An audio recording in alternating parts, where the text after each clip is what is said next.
Presidente da República José Ramos Horta foi a disponibilidade de marca presença e aniversário do Jornal Diário Timor-Poste, Badala Ronolores Sintolo e Hatinane. Se festado José Ramos Horta admira o Jornal Diário Timor-Poste, neve existe durante Tinan Ronolores Sintolo e Timor-Leste. E aniversário Timor-Poste, né, Presidente da República José Ramos Horta encoraja funcionários Sira, liu jornalista Sira e Timor-Poste, a tu continua a halau missão e a mundo do jornalismo, mas que o econômico não é o suficiente. Tu irmã acompanha muito declaração completa, se festar união e aniversário Timor-Poste, Badala Ronolores Sintolo, né? E matene, né, o lugar da boca apoia sempre. Tempo Covid, a lobby macas da União Europeia para for apoio da mídia.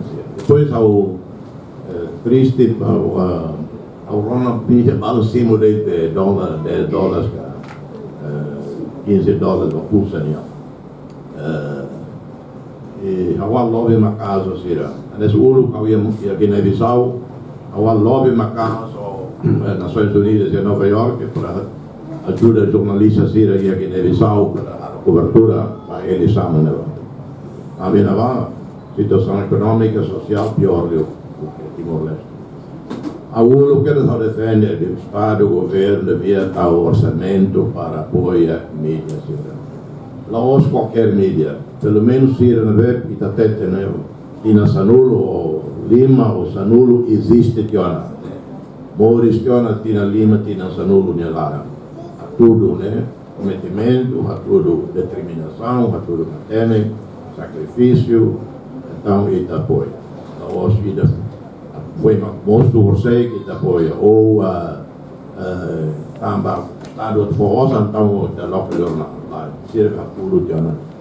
Paulo até mané impede falar liberdade de imprensa. Impede se uma Força ou uma halo fazer bem.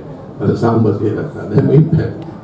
Ajuda em si, né? Nós impede bater. Por exemplo, BBC Inglaterra, famoso para minha credibilidade, né? 100% financiamento do Estado inglês. ABC Austrália, 100% governo australiano. Lusa, quase 100% Estado União.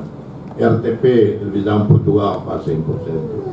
RTTL, 100% Estado. E Telateta, que influencia lá.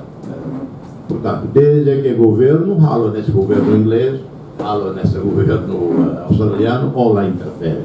Ao ajuda, e ajuda pelo conforme depois ou direct cash transfer, depois o jornal de cara, usa orçamento conforme a cara, ou o governo ok, equipamento, né? O governo está o orçamento equipamento conforme, né? Desde que agora o governo, o parlamento foi um governo formal, estamos agora a donação, mas o governo formal, ao filho fala pressão, lobby, né, para ajuda, mídias, incluindo online. Mas se deve, cliente donação, né, tem que ser. Reportagem Silvia na Televisão Timor-Poste.